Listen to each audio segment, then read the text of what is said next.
So I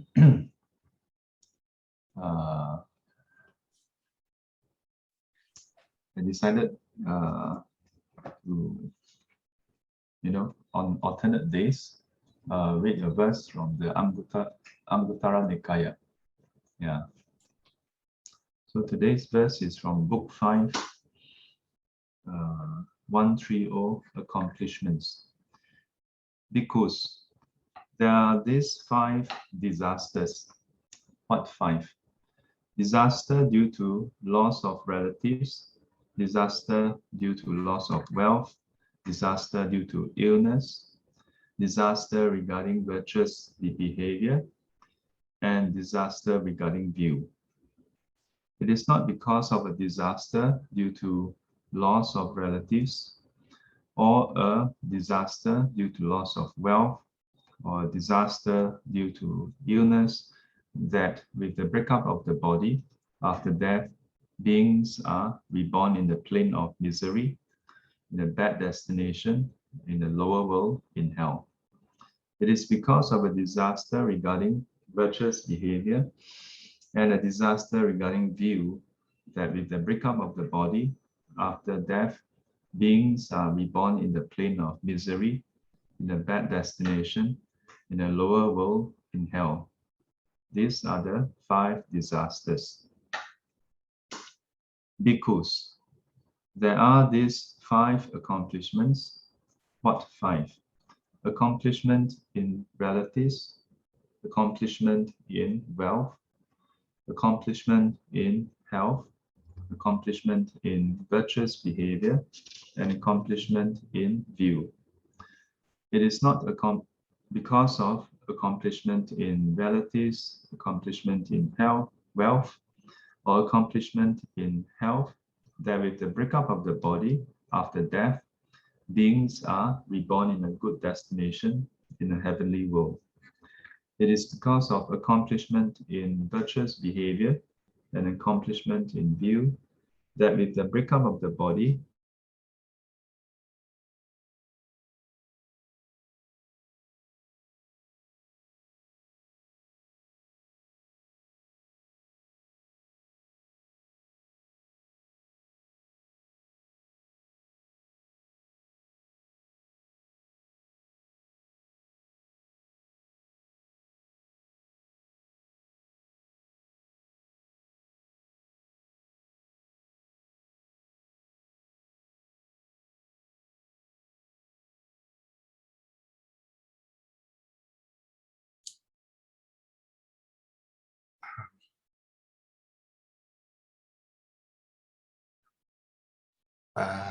Sorry, I think please hold on. I think Shifu has a technical issue.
Maybe I'll try to call Shifu.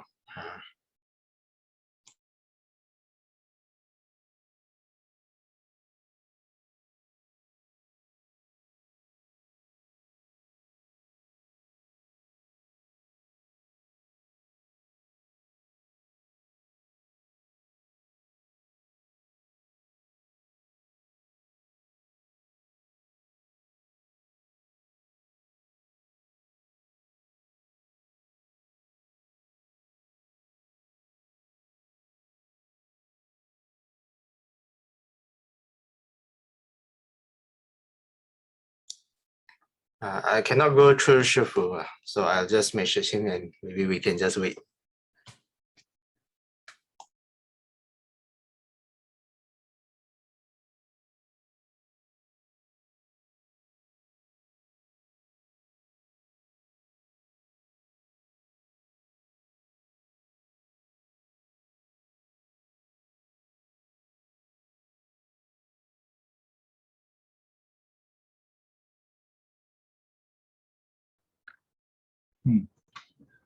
My broadband connection suddenly just went off.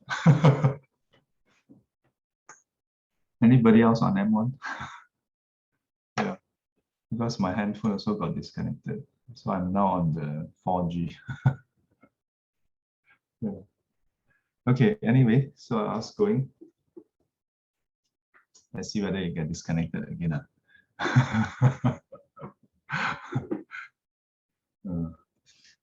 Mara trying to stop the sharing of the Nikaya. So there are two parts. One is the first part is disaster, second part is accomplishment. Total of 5 relatives, wealth, health, and then virtuous behavior, and then view. Yeah. So the first section and the second section, they differ by the destination. Yeah.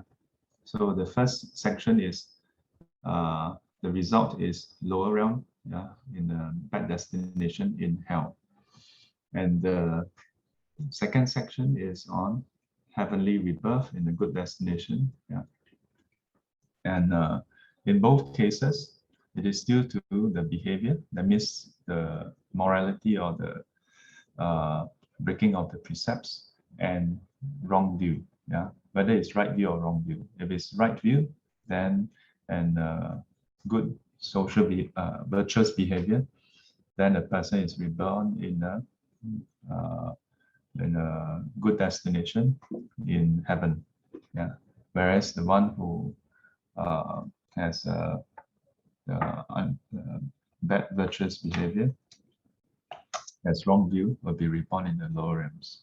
Yeah. Okay, so that is the sharing from the Nikaya. Any short questions today? Aikim, yes. Can we have the verse number again? It's from the book Anguttara Nikaya, book 5. Book 5. Verse 130. The title is Accomplishments. Okay, thank you. Okay, any questions?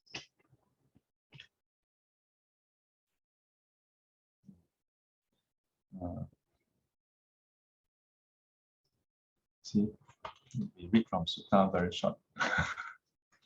But Buddha very straight to the point. Okay, done. Okay, any question? Yes, sis? So over here, when we talk about the wrong view or the right view, in the case of the wrong view, is it similar to the 62 wrong views, or is it referring to different wrong views? The 62 wrong views. So it's actually referring to the 62 wrong views. Yeah. We can also look at the Majjhima Nikaya, book 9 on Samaditi Sutta, which is on right view. Yeah. So the opposite of that would be wrong view. Yeah. So for example, it starts off with the Buddha listing out what is unwholesome and what is wholesome deeds, right? The 10 unwholesome and 10 wholesome deeds. So killing is unwholesome, stealing is unwholesome, and so on. So if one were to think killing is not unwholesome, yeah, then that's wrong view. Stealing is not unwholesome, that's wrong view.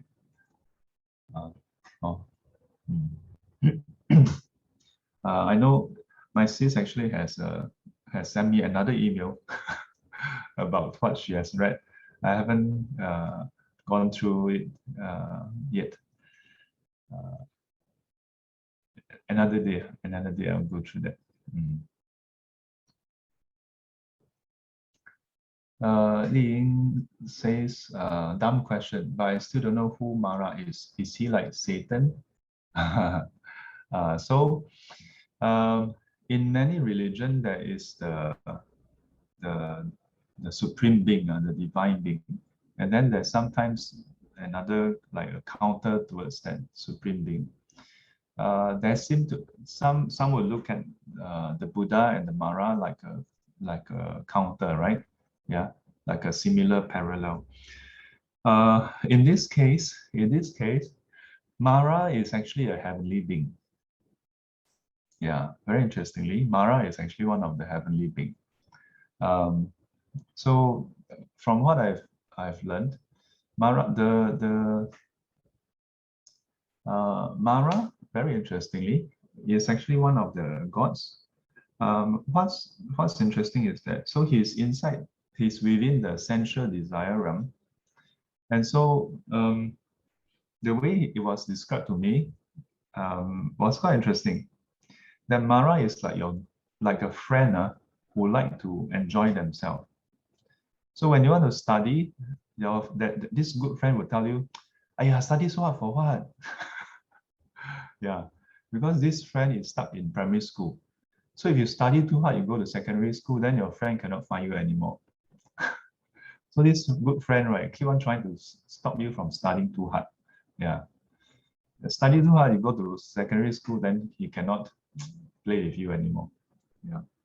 So in much a similar way, in various suttas, it is described, the Buddha described that if if if a person were to practice and is free of the 5 chords of sensual pleasure, meaning physical, carnal, sensual desire.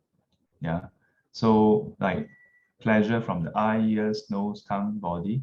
Yeah. So the physical senses. If one is free of this, free of the desire of this 5 chords of sensual pleasure, then Mara has no hold on you. Yeah.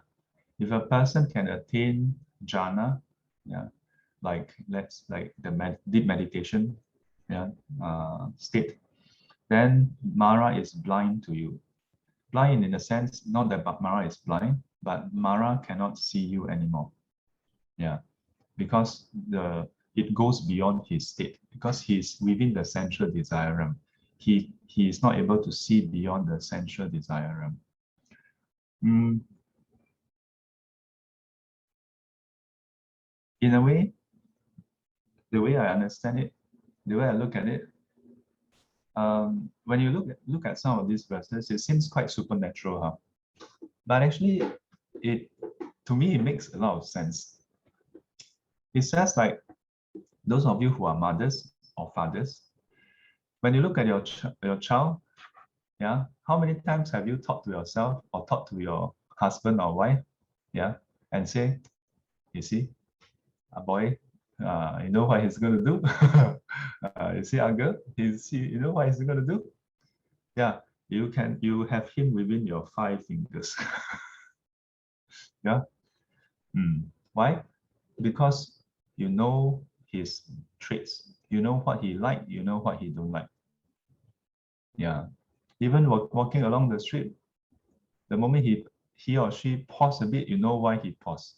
You know exactly what. And you can control your kid because you know what your kid want, you know what your kid don't want. Yeah. Of course, not to make parents look like some evil controlling freak. Yeah, but there's a similarity there. That because for one who craves after the 5 chords of sensual pleasure, then we are predictable. In other words, we are predictable. Yeah, we are someone, not just Mara. In fact, if you understand the 5 chords of sensual pleasure, it's easy to predict or to anticipate how people will react. Yeah. Yeah. So is he like Satan?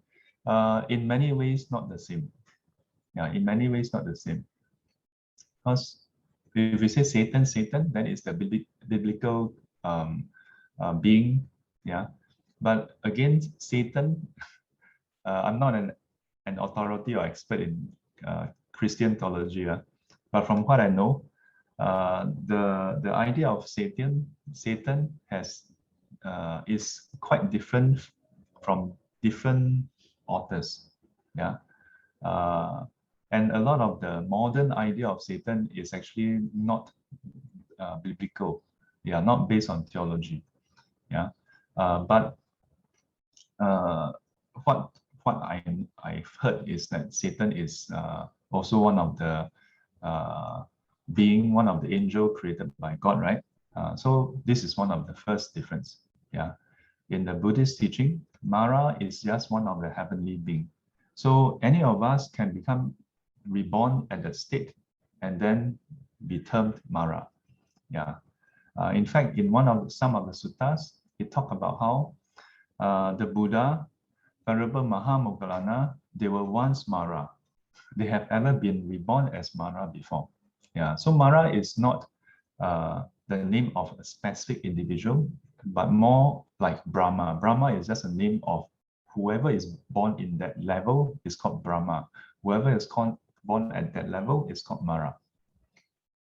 So if the Buddha, if the Buddha addressed Mara as the evil one, does heaven and evil coexist? So that's the thing. When the Buddha addressed Mara as the evil one, and then the question, heaven and evil coexist. In Buddhism, we don't look at heaven as like pure good. Yeah. The heaven is still within the 6 realms, and so it's still defiled. Defiled doesn't mean you're evil. Yeah. But if a person, regardless of whichever realm you're in, try to obstruct people from cultivation, then you are considered evil. Yeah. Hence, he's known as the evil one. Yeah. Just like being born as a human being, this is actually a wholesome realm. This is because of wholesome deeds we have done. Of course, not as thoroughly pure or good as heavenly beings, but human beings can also be evil, right? Yeah. So beings of any realm, we still have the potential to be good or evil because we are not enlightened yet. We have not fully purified our view. We have not fully purified our mind, body, speech, and mind. And so we still have the propensity. But why do we then act in an evil way?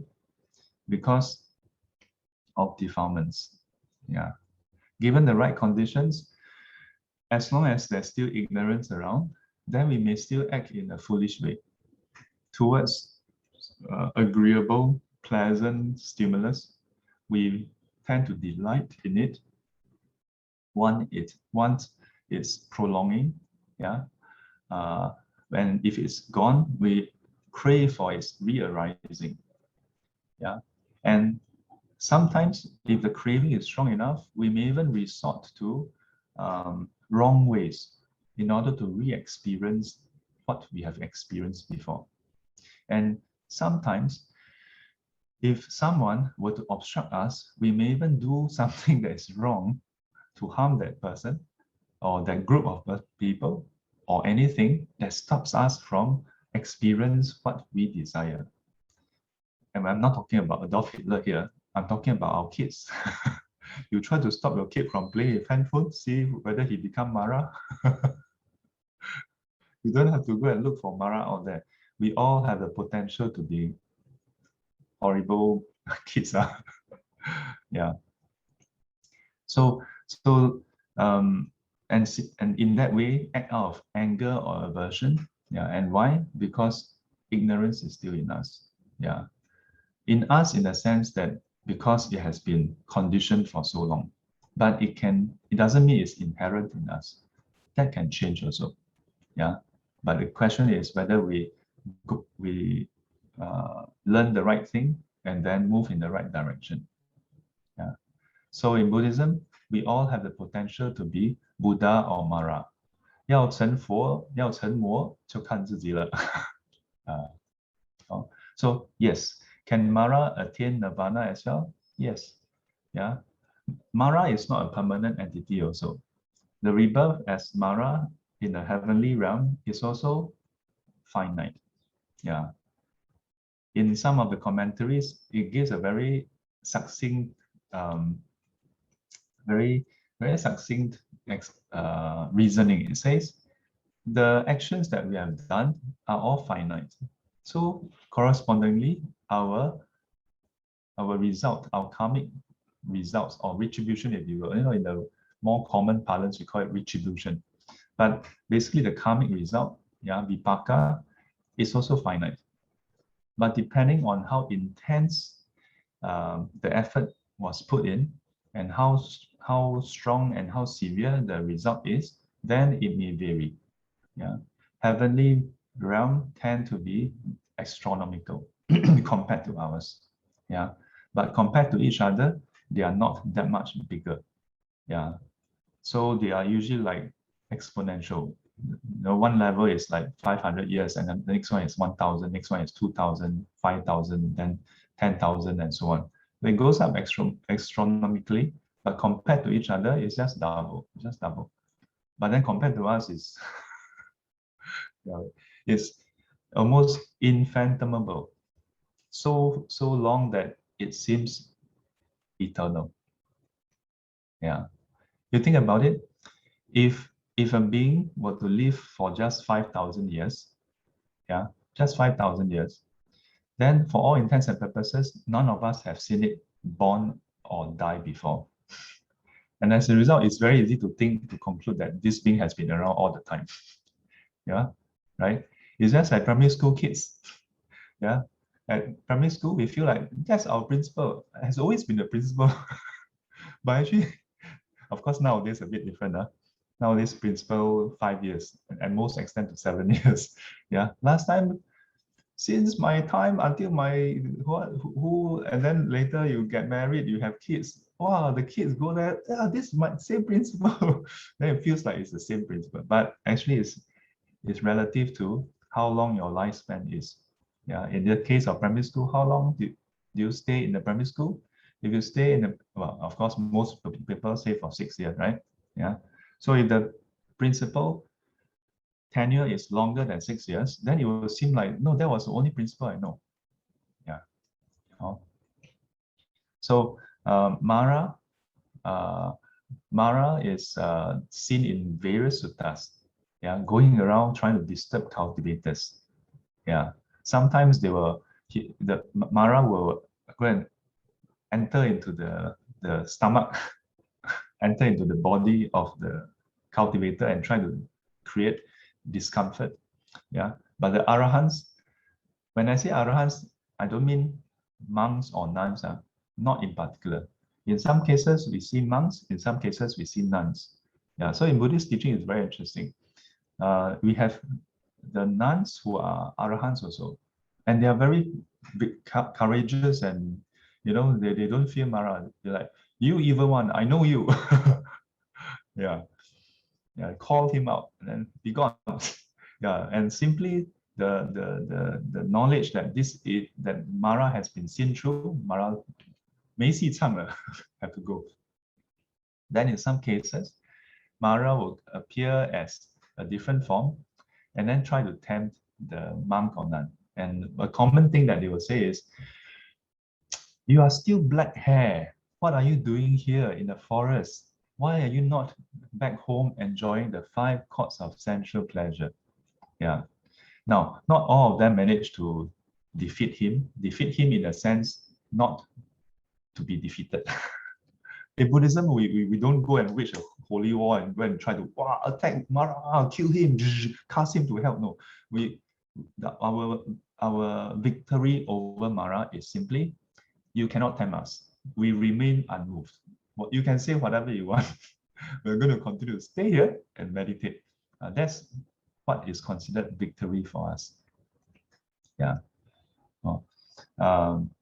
Interestingly, side note, interestingly, in some of the interfaith talks I've heard, some of the imam have shared that if you look at various texts in the Holy Quran, the holy text, the Quran, the notion of holy war, jihad, is not exactly what is oftentimes portrayed in the news media or by some individuals.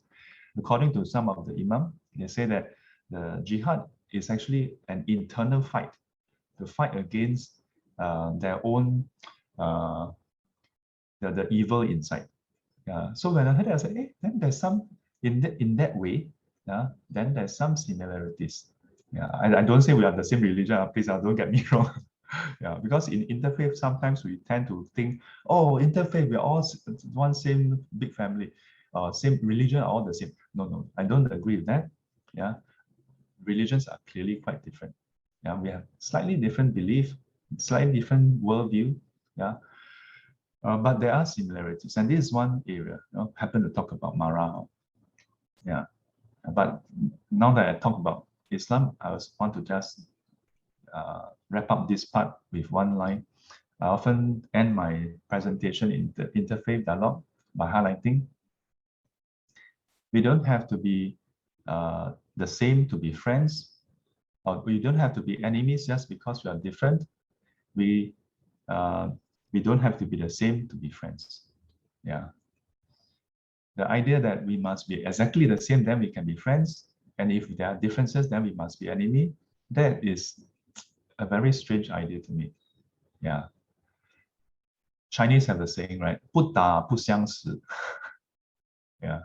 True friendship is knowing the differences and maybe even arguing about it, but at the end of the day, accepting that we are different.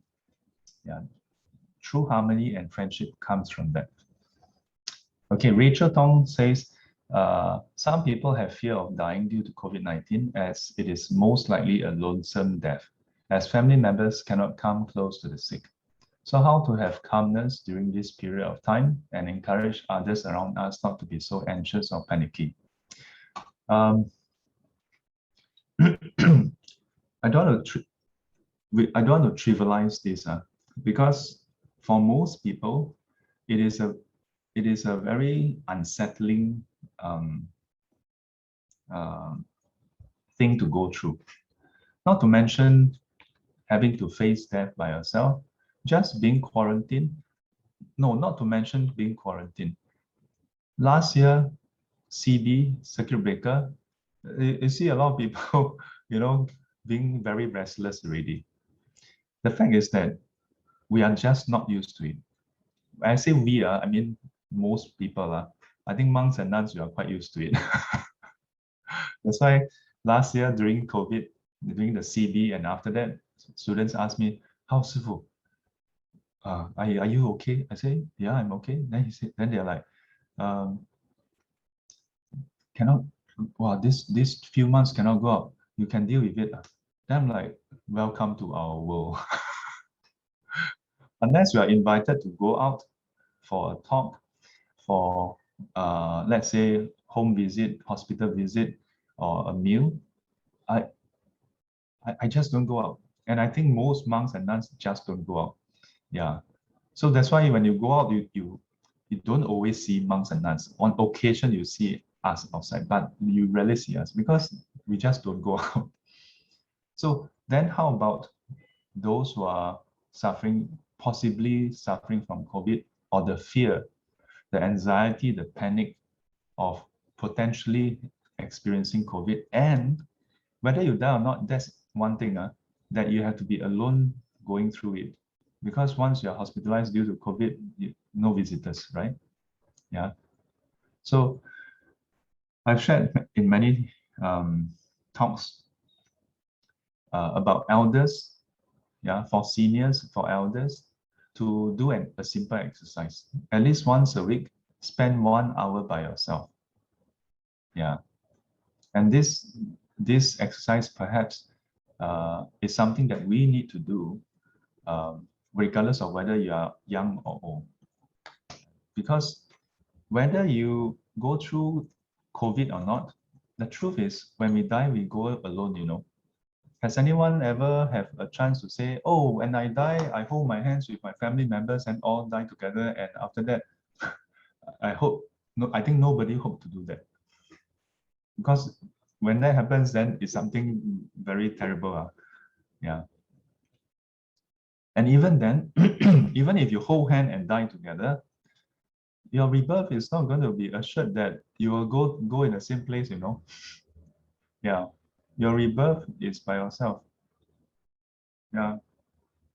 So sometimes when you think about it, from when you go to primary school, go to kindergarten, then go to primary school, then we hope to be in the same place as our friends. And sometimes some people choose the primary school, choose the course in the secondary school, or choose the course in poly or JC and even university simply based on their friends.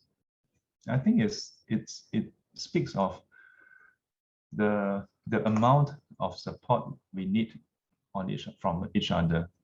Yeah, how much we rely on each other, and no crime and shame in that, except that is it sustainable?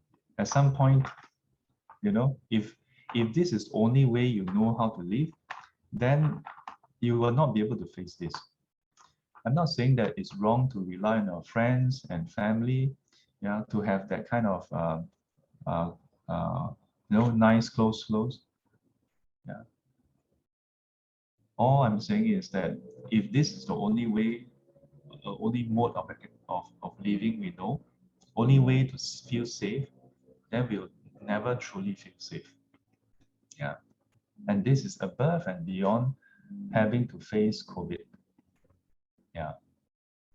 So perhaps we should start to learn to take this good opportunity. You know, COVID, yeah, it doesn't have to be all bleak.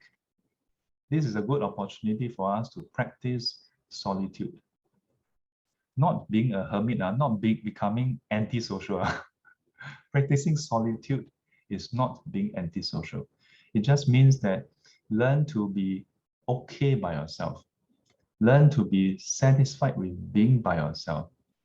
Learn to be able to face yourself when you're alone. And when the circumstances require, when the conditions demands of you, be ready to entertain your friends. Yeah, to be there for them. So that's different from being antisocial. Yeah. Then in that way, if we should be infected with COVID, yeah, or not, and then have to face death in a certain way, I think we'll be okay. Yeah, we'll be okay with our practice. We'll be okay with the Dharma. We'll be okay with walking the final moments alone. We won't be filled with anxiety. We won't be like, oh, how come this is happening to me? A lot of the problem comes from these thoughts. Why is this happening to me? Oh. Before COVID, once my friends show me to KTV at SGC timing. Are they Mara? They are not Mara, but they are acting in a Mara way, unconsciously, I suppose. Yeah, I can't say lah. I say suppose, because maybe some friends they really don't like people to go for spiritual practice.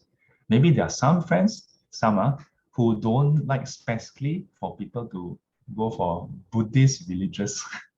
Yeah.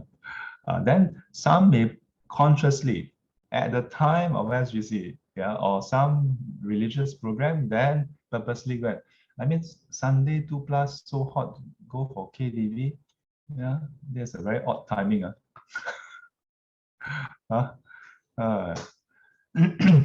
Saikyang reminder. So take some time. Okay, take this opportunity to practice solitude. Yeah. Not just observe 8 precepts, yeah, but to learn to be by yourself, yeah, and be okay with that. All right, put your palms together. 愿消三障诸烦恼，愿消三障除烦恼，愿得智慧真明了，愿得智慧真明了，普愿罪障悉消除，不愿罪障悉消除，世世常行菩萨道。世世常行菩萨道。阿弥陀佛。阿弥陀佛。Till we meet again, may be guided and protected by the Buddha, Dhamma, and the Sangha. Sadhu, sadhu, sadhu. And as always, 乖乖。 Have a solitude day ahead. Yeah, so the exercise for this coming week will be to practice solitary. Yeah, and today's topic for SGC is forgiving oneself and others. I know some of you like to just watch on Facebook.